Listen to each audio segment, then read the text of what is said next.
Jesus. Oh, talking to myself. That's what I do best. Hello, guys. Sorry. I screwed up.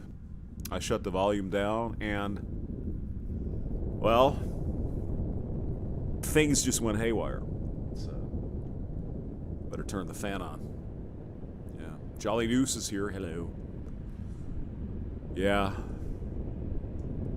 Who else is here? Color Me Triggered. From Australia. Look at that. I can't even freaking move anything. Things just go all kinds of crazy.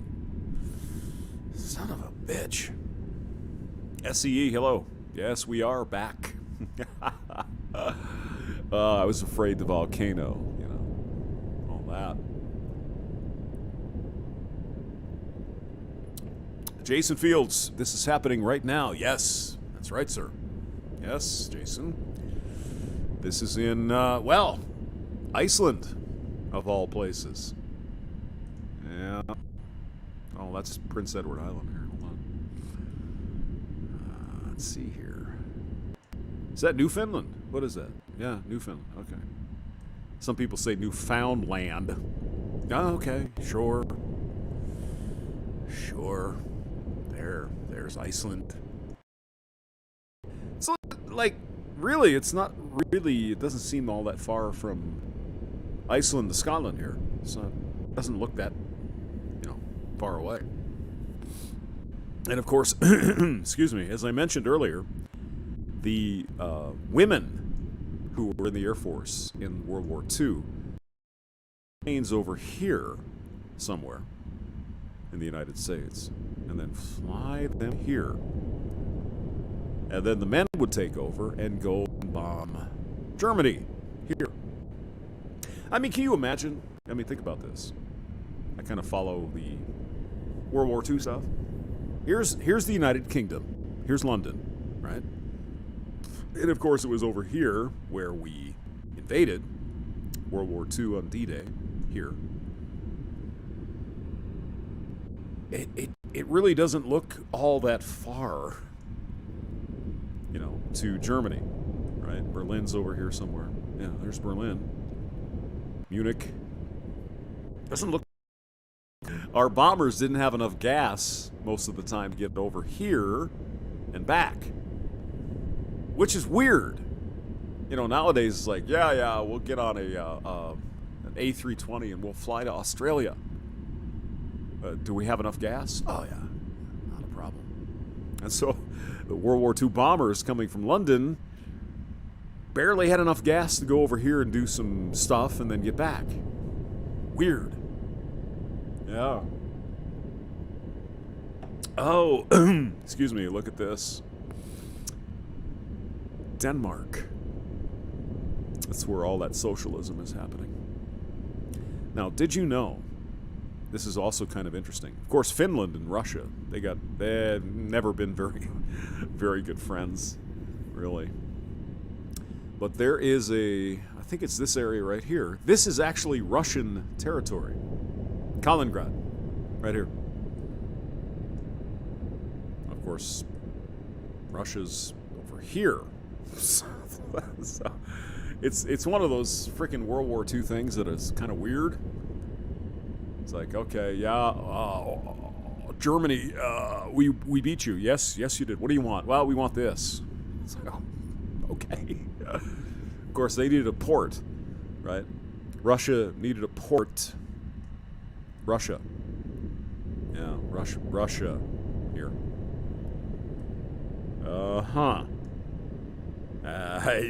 They needed this port over here. Ah, my God. No. Is this Kamchatka Peninsula? I think it is. No, it's not. Sorry. You Russian folks can probably help me. There was a movie called White Nights. It wasn't that kind of White Night. But it was up on one of these peninsulas here.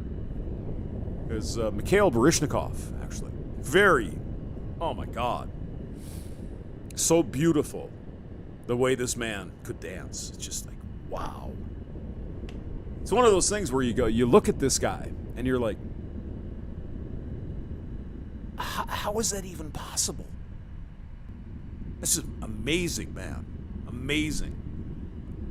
And that was back during the Soviet Union, actually. I mean, look at this. Look at the size of Russia here. If you would. If the thing would work. No, it's not going to, because why would it? Hamster just wants to show somebody something. No! We're not going to let that. No! Go away.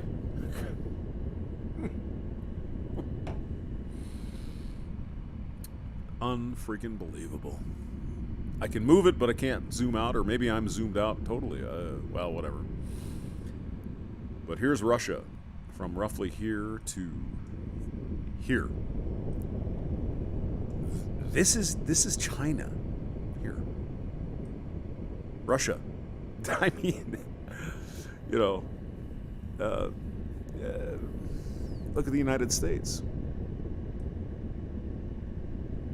compared to Russia. It's like, holy God. Yeah. Pretty nuts, actually. And I know the maps kind of fool you a little bit, but still, I mean, just... There's China, Russia, China, India, China. Oh my God. I mean, look at Japan here. Tokyo, wonderful. Oh God, I love Japan. Great place. The high-speed trains in Japan? Holy smokes. Yeah, it's $100, but man, you get somewhere where you want to go in 2 hours. It's like, oh my goodness. Yeah. And there's Korea. Look how close. You know, it's 100 miles, maybe. Interesting. Pyongyang, North Korea, capital. And of course, Seoul, South Korea. Yeah. China certainly looks like a big place, doesn't it? And then you zoom out. It's like, oh, is that Russia? Holy shit. Really? Oh my goodness. Let's go back to the volcano. Yep. SIFU Black Irish. Is it Sifu Black Irish? Things I can still do. Smoke weed, drink scotch, laugh at my haters. Well, you might as well do that. Who cares? you might as well just freaking laugh and enjoy your life. You know, who gives a shit? Honestly. Excuse me. Thumper flew over to Japan to get Korea, where she met Russian chicks. Yeah. I don't know. Thumper. What about those Russian girls? I hear they're, well, pretty hot. Jolly Noose. I'm lost. Yeah, me too. Yeah, me too. Who else is in here? Bridges don't fly. How's the beer in Texas, sir? Mid-air refueling. Yeah. Actually, long story, very short. We visited the Air Force Base in Illinois, where a lot of the tankers are stationed. Pretty impressive. I think they were 727s. Might have been 707. I'm not sure. One of the earlier jets. And yeah, impressive crew. Fun. Now we should probably go there. Maybe we'll go to Illinois. No.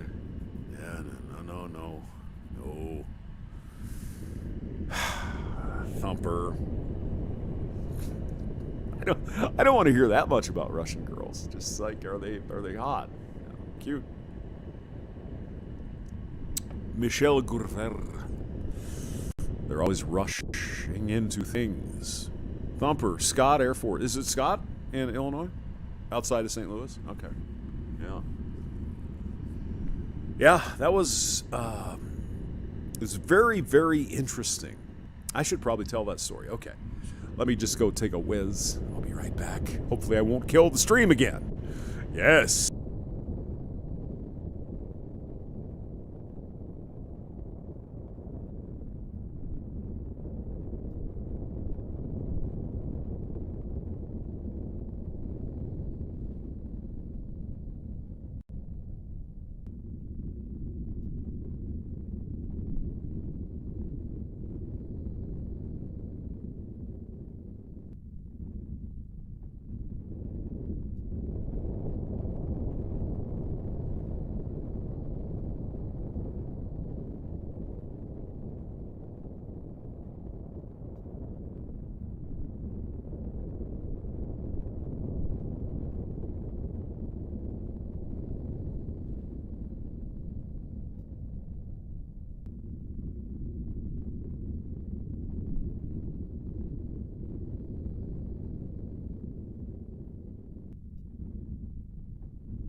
Thumper, you shut the hell up. Oh, okay. So, Scott Air Force Base. Let's see if we can find that. Let's see. United States, Illinois, St. Louis. All right. So it's outside of here somewhere. Is it Scott? Oh, whatever. There's an Air Force Base out here somewhere. And we went there. But the most interesting part, Florissant. Yeah, St. Louis is a really huge city, actually. Nice people. Yeah, great place. So, let's see. Where's Mowing Field? Do we know? No. Probably not. Yeah, well, anyway. Boeing has a factory in St. Louis somewhere. It's near the airport. If I could find the friggin' airport. It's, wow. Yeah, it's here somewhere. And what they do at this factory is they make the FA-18. I'm not sure which block. This was many years ago. So it's probably Block G or Block H. So we go down to the... Am I even on? Yeah, I think I am. Am I here? Can you hear me? Yeah. Okay. So we go to the Boeing plant because I'm working on something. I can't say what. And here they are assembling the FA-18, the fighter jets. Freaking, oh my God, what a beautiful plane. Oh, Jesus. Let's pull up one. Yeah. Let's see. FA-18. I mean, it's just, you see these things in person, you know, you don't think much about it. It's like, it's a plane. It's like, oh my God. What a sexy bish. That's what I'm saying. Sexy. And this thing is like 45 some years old. It says here 1970s. Look at that. Look at that plane. Damn. There's your toxic masculinity right there. Hello, Russia. Oh my goodness. So anyway, we get to the plant. And, oh yeah, look at this. FA-18C receives fueling from a KC-135, which was the one we were looking at. That we'll get there eventually. And so here's the F-18. And we're at the plant where these things are built. They actually put them together. It's just, oh my God. Yeah, they had an F-16 there as well. Which is, again, that's some sexy shit, you know? I mean, look at that plane. Look at that. It's beautiful. Right up here, you see that? These are lights. Now, Hamster, why in the world would there be lights on the back of the FA-18? Any ideas, Thumper? You know. Because the FA-18 can refuel another plane. What? Yeah. I'm like, what? What do you mean? Yeah. Yeah, those lights here on the back of the plane to guide in the other plane so they can drop fuel to the other. Yeah, it's like, what is this? Yeah. Military thought about this one a long time. They said, you know what? We need to have this fighter jet. And we need to allow it to be a refueling unit. And there you have it. Beautiful freaking unit. By the way, I think I've told this story before, but I'll tell it again because it's cool. It's really cool, actually. Every freaking screw, every freaking wire, everything is hand-built on this fighter plane. Everything. The only thing that comes in as a unit, an assembly, is the cockpit here. Everything else The wings come in, sort of assembled, but then they have to screw in all the stuff on the wings. Amazing. Absolutely amazing. And so there were men and women there, you know, screwing this thing together. It's like, holy shit. And so we're walking, you know, out to, we're going to get in the van or whatever, go over to the Air Force Base. And this brand new, I mean, just right out of the factory, FA-18. And there was a guy there from, I think it was a Navy. I think it was a Navy guy. To, you know, they do this sort of acceptance thing. So, you know, they bring in the Navy guy or the Air Force guy or woman to pilot the thing, make sure it works all right. I've never heard anything that loud in my entire life. Nothing. So this pilot gets in, and we're actually walking the airfield to look for foreign objects, make sure the thing doesn't get hurt.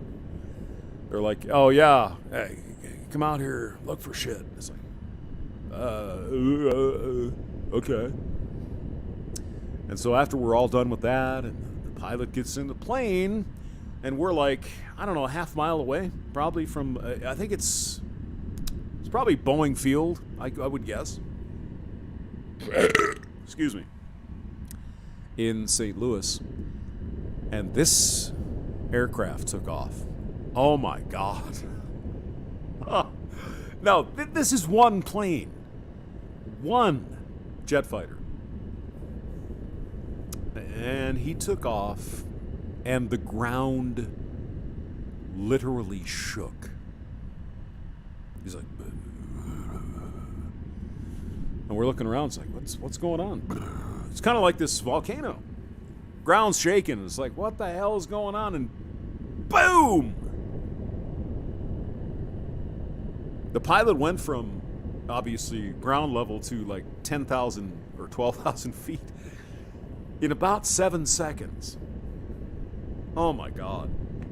Extremely impressive. Of course, Hamster's like, it's just, can you even imagine, if you would, Thumper, maybe you know this, sitting on an Air Force base and all of these F-18s, F-15s, 16s, 35s taking off. Bunch of them at the same time. It's like, holy shit. How is... Oh my God. Yeah. Yeah, pretty neat. Pretty cool. So anyway, so we go, after we're done with the F-18, we go over to the Air Force Base. See if I can find the KC-135 tanker. Air Force tanker. I think it's KC-135, but...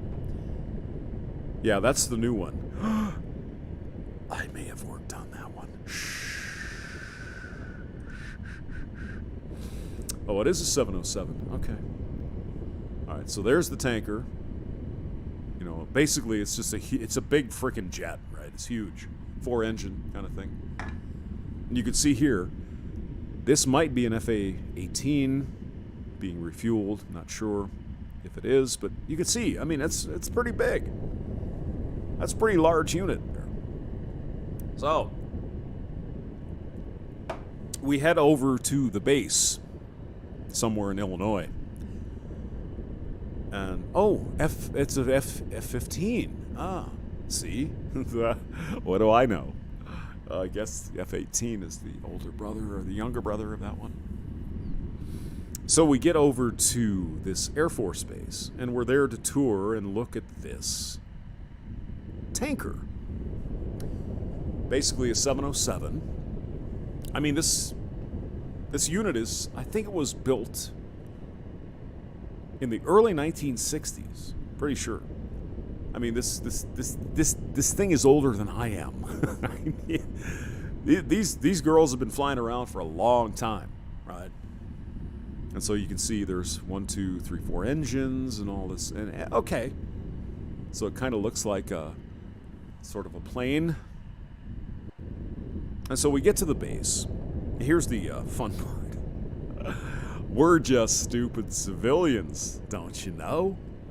So we get to the Air Force Base, and there's all these planes and shit everywhere. I mean, it's a hot day. It's like 100 degrees. It's freaking Illinois in the summer. It's hot. So people are like, oh my God, look at that plane. So they're snapping pictures in their cell phones, and they're doing all this stuff.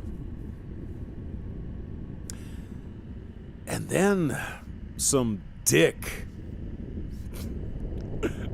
some Sergeant Dick comes out. Excuse me. Get over here. Stand under here. We got to inspect all your frickin' phones. We're like, what? Hey, we told you not to take any pictures. What the fuck is that? So, literally, the Sergeant Dick and a bunch of troops, nothing against Sergeant Dick. I mean, they were just doing their job, but everybody's cell phone and their camera on the table, and they went through the entire freaking lot. All of them. They wanted to look for pictures that could be... I get it. Yeah, I understand. But yeah, I mean, we're just freaking civilians. We don't know anything. You know, it's 400 fucking degrees in central Illinois. It's like, oh God. And so I said to Sergeant Dick, excuse me, Sergeant, I didn't take any pictures. Here's my cell phone. Could I stand? Yes. Go stand over there. Leave your phone over here. Then finally, the base commander shows up. And there's a little bit of this and that, and then they finally say, okay, grab your cell phones. The tour shall continue. So it's like, what the fuck? So Sergeant Dick had a boner for some reason. I get it. I understand. I'm not putting down Sergeant Dick, but Jesus. So we get into the hangar where one of these gals here is, housed.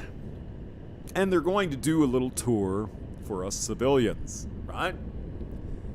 So they got the steps that go up to the plane. You can see there's like a door here.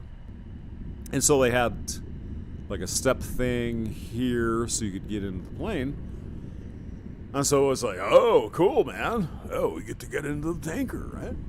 And so we all start walking up the stairs. Sergeant Dick, can't you read the goddamn sign? It's like, what? What the hell are you read the goddamn sign. It's like, holy Jesus, what sign? What are you talking about? Read the sign. No more than 7 people on this. It's like, oh, jeez. Oh, my God. Yes, sir. Sergeant. Yes. We got it. So, evidently, the little platform that they let us walk up on, you can only have like 5 or 6 people on there at the same time, or else the thing is going to collapse, right? So it's like, oh, Jesus. So we had Sergeant Dick taking our cell phones, and then we have Sergeant Dick. Stay off the goddamn platform.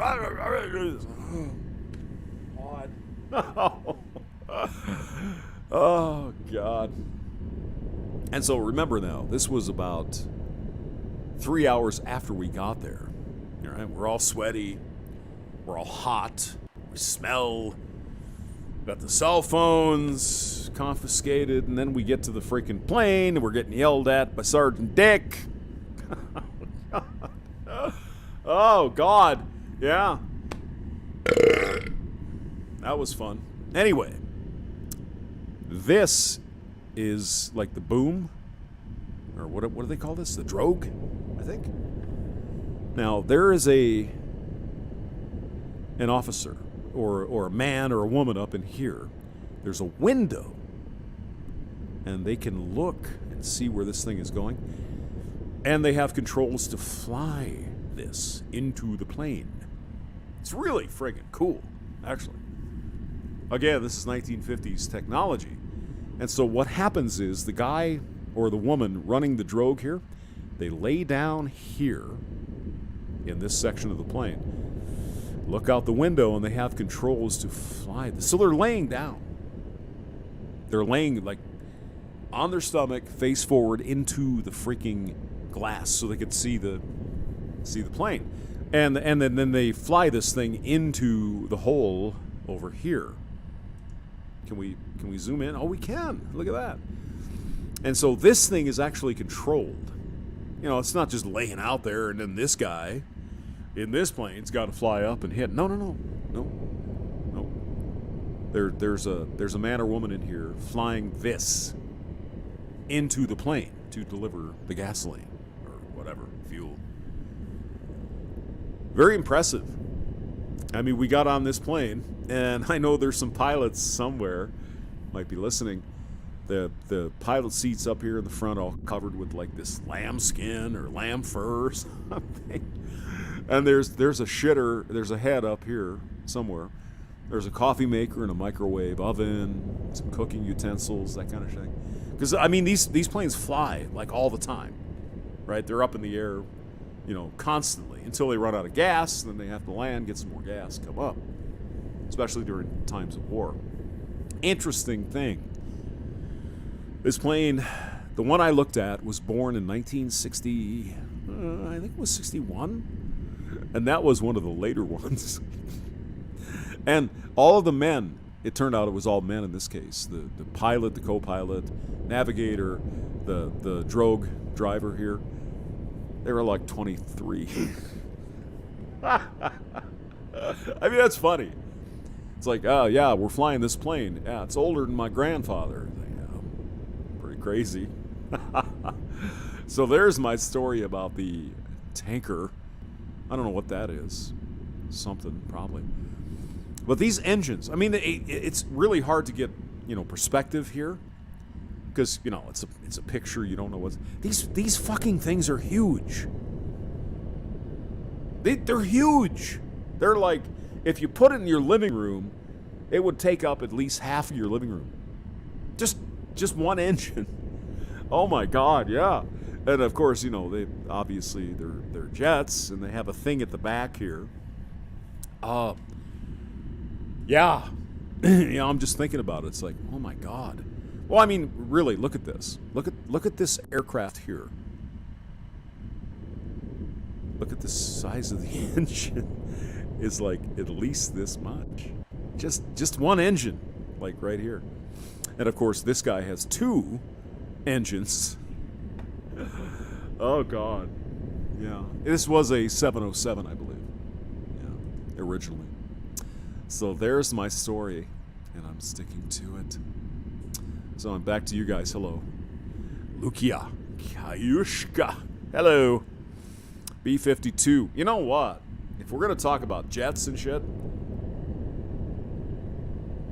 when I was a kid, this would have been... Oh, you know what? I got to take a whiz. I'll be right back.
Shinobi 1. The Chicken Man. Hello.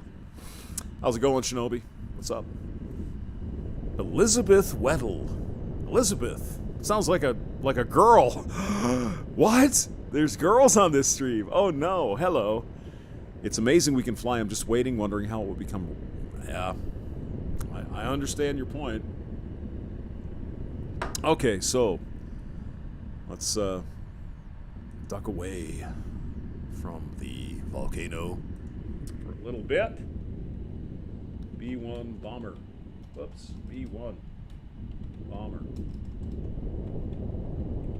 So I was going to well, I found myself in Rapid City, South Dakota, and Ellsworth Air Force Base is out there. And this was, God, what the hell year was this? Jesus, like 30-something years ago. When this thing was still kind of new, Ellsworth Air Force Base is where they had all of these planes. So I'm driving in on Interstate, whatever the hell it is, 90, I think. And all of a sudden, this freaking plane flies over the interstate at like maybe 1,000 feet, right? It's like right there. It's like, holy shit, look at that. Yeah, the B-1B, the bone, as the as the folks call it who fly this damn thing. Impressive, to say the very least. So there's the B-1B there with the wings out, because it had the the wings could go back and forth. You know, kind of like the F-15? I think it's the F-15. You know, the wings go out when they're taking off, and then when they're flying, supersonic, the wings go back. Incredible aircraft. Absolutely incredible. If you ever have a chance to go see one of these things, yeah, it's just unbelievable. I mean, all the electronics and everything. And oh, here's like this is a prawn picture. There you go. Yeah. Wow. An amazing aircraft. Of course, it costs what? How much money? You know, $100 million a copy. But Jesus, look at that thing. Look at that. I mean, that's prawn, baby. That's prawn. Oh my God. Almost gives me a Woody just looking at the picture. I know. I know. B-1B debuted outside Palmdale, California. Look at the fucking thing. Look at how big that thing is. I mean, we see this stuff like in the movies. Oh yeah, well, it's a plane. So look at this thing. Look at the people. It's huge. Oh my God. Yeah. An incredible aircraft. If you... Oh, look at the cockpit. Holy shiz, look at that. Yeah, this is obviously dated, because by now they have all electronic stuff in there. They have displays, and, you know, computers and that kind of shit. But look at that. I mean, how cool is this? Can you imagine getting into one of these things? It's like, hey, let's go for a ride. Yeah, I could. Yeah, that'd be fun. That would be really good. Let's see. Sniper XR pod. Yeah, I don't know what that is. Yeah. Dismantled and decommissioned. Okay. Yeah. B-1B Lancer, the bone. Wings out. Yeah, it's when this thing came flying over, it's like, oh yeah, this is one of those new damn fighter jets from the government. And it's like, holy shit, that thing is freaking huge, and it's loud. Oh my God, yeah, that was fun. Good times. Here's another prawn picture for you at Ellsworth, by the way, 2003. Wow. Amazing. All right. Back to the volcano. All right.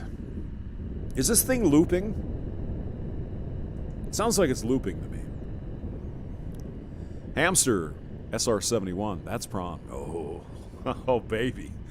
Hi, Riggs, you herpes-spreading person. Lukia, SR-71, yeah. Yeah, that's good. Should we look at that one? Thumper says most impressive were SR-71 and F-15C. Yeah, the airplane boneyard is cool in Tucson, actually. I was in Phoenix. In Chandler, Mesa, actually. And it's like, well, it's like an hour away, and Hamster never went down there. What the hell's wrong with me? Well, I don't know. Kind of a stupid freaking thing to do, isn't it? All right. SR-71 Blackbird. SR-71 Blackbird. All right. Oh, baby. Oh. Excuse me. I'm going to have to get myself a tissue. Look at that beautiful plane. Holy Jesus God. Wow. Now, the interesting thing about this aircraft is she was developed, I think, somewhere in the early 60s. What? What do you mean the early 60s? No. We didn't even have color TV. This is what happened. People put their heads together. Men and women said, you know what, we need this thing, and then thus we shall have it.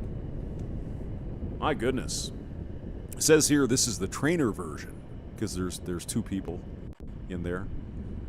Is this the one that Gary, what's his face, got shot down over Russia? I think so. Ooh.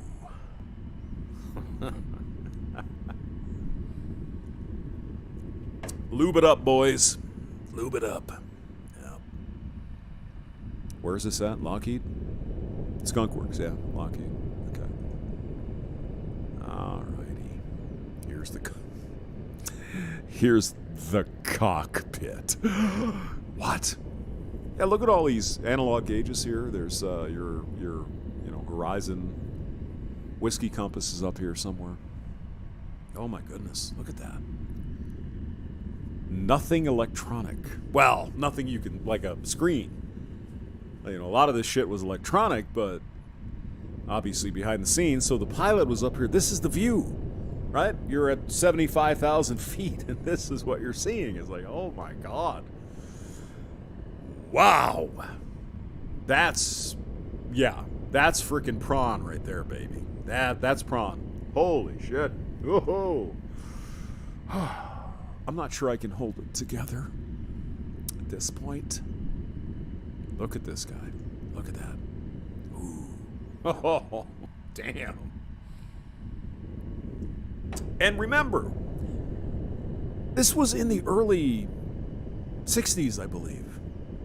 Right? When this thing came out? Or no, that was the U2 with Gary, what's his face? Yeah. Well, I don't know when this came out, but I'm certainly glad it did. I'm going to need a moment to, well, oh, shame on you, Hamster. I know. Brad and Whitney, J58. Wow. You know, for really,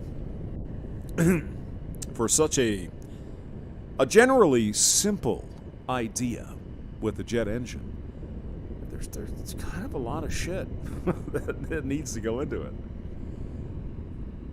I mean, the jet engine, the basic idea is you suck in a bunch of air, you mix it with a bunch of gas, then you blow it out the back.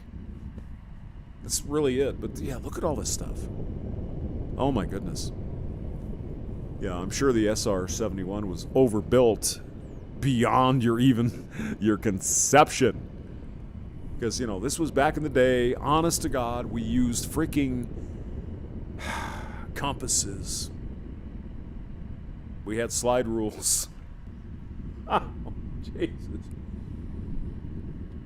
There was no calculator when this girl was born. Yeah. Wow. Holy God.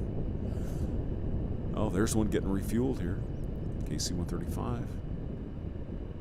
I mean, you can see the size of it. We've already talked about this guy, right? Right. This woman here, this lady. Look at the size of that thing. Oh my God, it's pretty huge. Now, my understanding is that this thing, I believe this is the aircraft that actually leaked fuel out of the tanks because they couldn't put it so tight, because once the thing got going at Mach 2 or 3 or whatever she could fly at, you know, everything would get hot and sort of expand. And so what they did was they left the fuel tanks loose. So when this aircraft took off, it was dripping fuel. And then the first thing they would do is go up to the tanker and get fueled up after everything was warmed up. Is that about right, Thumper? I think that's right. All right. Let's go back to the Volcano. Yeah, interesting stuff, really. Thumper, I've worked on every KC-135, KC-10, C-5, and C-141 Air Force had flying in 1990. You know, Thumper, down at that plant in St. Louis, I think they were building one of the big cargo planes. I'm not sure which one, but it was one of the big ones. And the officer that was giving this tour of this place, so, oh yeah, that tail thing, that weighs 100 tons. So, what? 100 tons? Get the fark out of here. Yeah. Unbelievable. I mean, the engineering and the design, really, that goes into this, amazing. Amazing. Elizabeth, our one and only female, is still here. Hello. Elizabeth Weddle. I meant that literally. Okay. Sure. Good to see you, though. Peppermint Cat's Ass. Hello. Add a couple of bulk Wildcat engines to spool. Yeah, well. Yeah, I'm saying. Ken Darican. Hello, sir. How are ya? Yeah, I had a girlfriend that lived over in, oh, Jesus, Roosevelt Roads Naval Air Station. Yeah, I know. In Puerto Rico. One of my destinations eventually to go on vacation, hang on the beach, go to San Juan. Yeah, Puerto Rico. Looks like a lovely place. So, I will hook up with you then and we'll have beers. It'll be fun. Santa Claus. The Blackbird was an amazing aircraft, yeah. Poof. What's amazing, though, I think Santa Claus is we invented this. You know, we came up with this. I mean, we got these nerds in their glasses and their freaking haircuts and their compasses and slide rules. We did it. Quite fucking amazing, if you think about it. I mean, look. Okay. I was a kid in the 60s, right? And President Kennedy said, in this decade, we will put a man on the moon. Of course, nowadays, that would be sexist. Because he's evil. We did it. We did it. We put men on the frigging moon. In less than 10 years. We had rockets, we had ships, we had capsules, we had landers, we had all of this freaking crap. Less than 10 years. That's fucking amazing. That is amazing. This was before computers, before even calculators. You know, this was the long way to go with the slide rules and all this shit. We did it. Humans, we did it. Men and women in the 1960s devised these aircraft and these rockets and all this shit to get to the moon. Think about that. Now, you young people, especially, you know, Zoomers, whatever, you were just born in this century. What is this? The 21st century? 1968, was it? Men on the Moon. And we did that for a while. And of course we got to Apollo 13, 14, 17, whatever it was. We kept going back. We actually haven't done that for a long time. 40 something years, 50 years, whatever. But it is amazing. I think it may have been Apollo 13. I'm not sure. The one that got all, hosed up when it was up in space. I was a kid, so it would have been 1972 or 3. And I remember looking at the moon. And I think this was before the bad stuff happened. It's like, there's going to be dudes walking on the moon. Now, I was like 7 years old. It's like, there they go. They're going to the moon. Holy shit. Oh my God. And then I was in Florida over at Cape Canaveral. And me and this chick, I know, it's a chick thing. We're over there exploring the Turtle Mound State Park, Florida. Interesting. If you ever get the chance, go down there. And we're there watching, and all of a sudden, poof, there goes a rocket. It's like, what? Wow. We're like, 50 miles away. I was like, holy shit. That was cool. That was really, it wasn't, Saturn V type stuff, but that was pretty neat. Cosmic Vagrant, sorry I'm late. Yeah, sorry you're late too. Thumper, Apollo 13, 1970. Oh, yeah, it must have been one of the later ones then. Because I know where I was and I know how old I was at the time. So it wasn't 1970. It was probably 1973-ish. I think I remember that in particular because there was like a solar eclipse at the time. Yeah. SCE says July 17th, 1969. Yeah. You can bet your ass, SCE. We were watching that on TV. The first landing on the moon. Less than 10 years from when President Kennedy said, we're going to do that. And we did.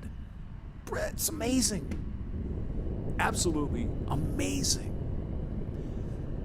And of course, a lot of the things that were done have, forwarded into the current aviation and the current, computing. The Apollo missions had computers, just not like the ones we have today. It's not like you have your cell phone. It's like, hey, the world is on my cell phone. It wasn't quite like that. But they did have the early computers. They had the material science. They had to figure out a way to put this thing in the air, go to the moon, and come back and land on the Earth. How in the world are we going to do that? Because the capsule had come in, and when you go through the atmosphere at speed, it's obviously going to heat up, right? So then they had the heat shields. They had to develop that, and of course, eventually that led to the space shuttle with the tiles that would, distribute the heat and all that stuff. Jesus. Long time ago, guys. Long time ago. Lukia. The GZ Bacon, my mom seen it live. Really? Wow. Yeah, I was probably, during the first moon landing, would have been 5? I think it's 5, probably. Rebel Evolution. Have you ever heard of the TR-3B unclass? No, I haven't. I'll Google it. Thank you. Santa Claus. Yes, things were optimistic. The culture was so full of hope. yeah, things have changed, haven't they? You know, after World War II, everybody was pretty happy, you know? Great times. And then we got into the 60s and 70s and then fell off the cliff. Now it seems no one's happy. No one's optimistic. There's no hope. We're done. It's over. Is it? Is it really? All right, guys. Ladies, Elizabeth, Lukia.